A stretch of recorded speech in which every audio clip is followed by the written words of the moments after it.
Assalamualaikum teman-teman. Kali ini kita akan membuat alat peraga, yaitu ulat huruf yang lucu. Alat peraga ini bermanfaat agar teman-teman lancar membaca. Caranya mudah loh. Kakak, mau mama buatin ulat yang lucu? Mau? Nanti kalau sudah jadi, kita belajar membaca ya. Oke? Let's go!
Kali ini kita akan memperagakan alat peraga ulat huruf yang telah kita buat.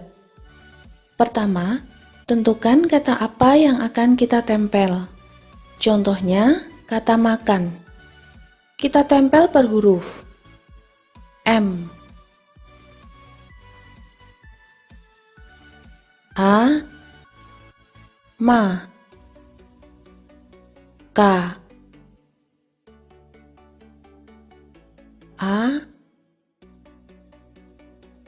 K, ditambah N, kan, makan.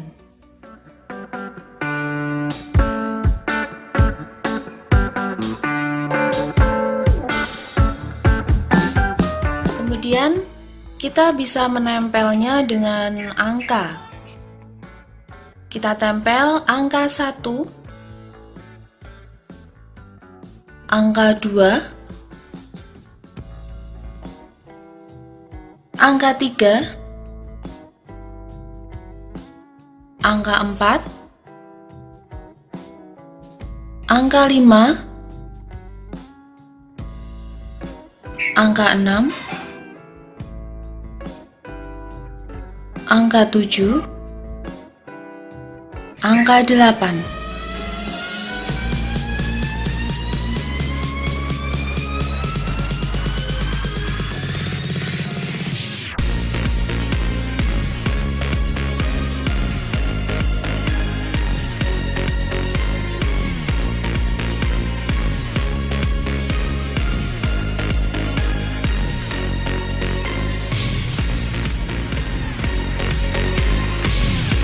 Demikian alat peraga ulat huruf yang telah kita buat hari ini. Bisa teman-teman praktikkan dan semoga bermanfaat. Wassalamualaikum warahmatullahi wabarakatuh.